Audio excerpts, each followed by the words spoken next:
तो नमस्कार। जैसा कि इसका हम अफर्मेटिव सेंटेंस पूरा करा चुके हैं, इसके बाद में अब हमारे पास आता है इसका नेगेटिव सेंटेंस। ये जो है हमें दे रखा है प्रेजेंट कंटिन्यूअस टेंस। इसका अफर्मेटिव पूर्ण हो चुका है, इसके बाद में आता है नेगेटिव सेंटेंस। नेगेटिव सेंटेंस के वाक्य किस तरीके से अंग्रेजी में चेंज किए जाते हैं, क्या इसके नियम और फार्मूला होता है, वो इस वीडियो के माध्यम से हम आप लोगों को बताएंगे। जैसे कि हमारे पास बोर्ड पर दे रखा है प्रेजेंट कंटिन्यूअस टेंस का नेगेटिव सेंटेंस। पहचान: इस काल के यदि किसी वाक्य में नहीं शब्द आए तो हिंदी से अंग्रेजी बनाते समय सहायक क्रिया इज एम आर के बाद नॉट का प्रयोग करते हैं। हमारे पास जैसे जब हम अंग्रेजी में इसके वाक्य को चेंज करेंगे तो वाक्य में जो है नहीं शब्द दिया गया होगा। अगर नहीं शब्द दिया गया है तो हमारा ये सेंटेंस जो होता है इसके नेगेटिव सेंटेंस का होता है।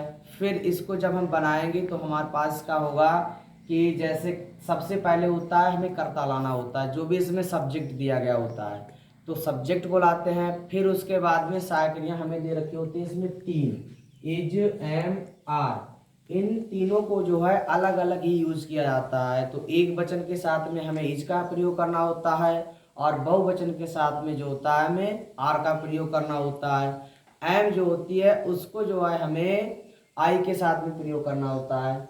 जैसे अब हमारे पास इसका अंग्रेजी का फार्मूला दे रखा है सब्जेक्ट यानी कि कर्ता। सब्जेक्ट यानी कि कर्ता, जो भी हमारा सब्जेक्ट दिया गया होगा उसको लाना है।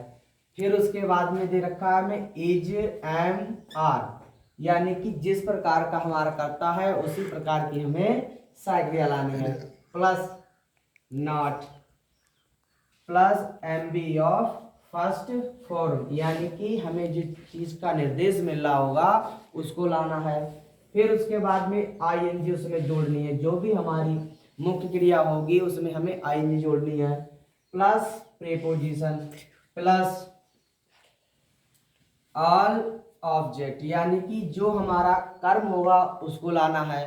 फिर उसके बाद में हमें दे रखा है ई टी सी, ये होते हैं अदर वर्ड। उसके बाद में जो है हमें अदर वर्ड लाने होते हैं। प्लस पॉइंट, ये फुल स्टॉप। बाकी को पूर्ण करने के बाद में फिर हम जो है फुल स्टॉप का प्रयोग करते हैं। अब जैसे हमारे पास में दे रखा है इसका एग्जाम्पल, एक उदाहरण दे रखा है राधा अपनी बहन के साथ स्कूल नहीं जा रही है। राधा अपनी बहन के साथ स्कूल नहीं जा रही, ये हमारे पास इसका उदाहरण दे रखा है। इसकी पहचान में हमने लिखवाया था कि इस काल के किसी वाक्य में जो होता है नहीं शब्द आ जाए तो वो हमारे होते हैं नेगेटिव सेंटेंस। तो इसमें हमारे पास नहीं शब्द आ गया है तो ये जो है हमारा नेगेटिव सेंटेंस का पार्ट दे रखा है। अब इसको हम किस तरीके से अंग्रेजी में चेंज करते हैं, जैसे कि हमें दे रखा है इसमें सबसे पहले कर्ता। रूल में हमें दे रखा है कर्ता यानी कर्म। हमारा कर्म जो है इसमें राधा, राधा दे रखा है। कर्ता, कर्ता जो है हमारा राधा दे रखा है, यानी कि सब्जेक्ट। सब्जेक्ट जो है हमारा राधा दे रखा है तो सबसे पहले हमें कर्ता को लाना है। कर्म जो होता है वो बाद में आता है। सब्जेक्ट हमारे पास राधा है, राधा आ गया।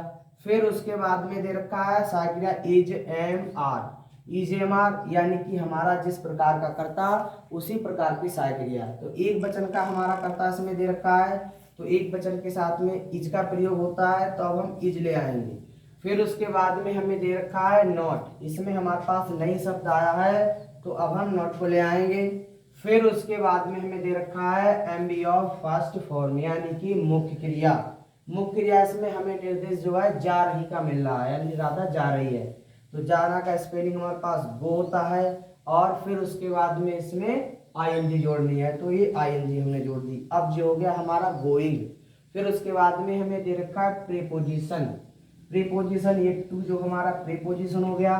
फिर उसके बाद में दे रखा है plus all object. All object कर्म हमारा इसमें स्कूल दे रखा है, यानी राधा जो है स्कूल में जा रही है तो स्कूल हो गया।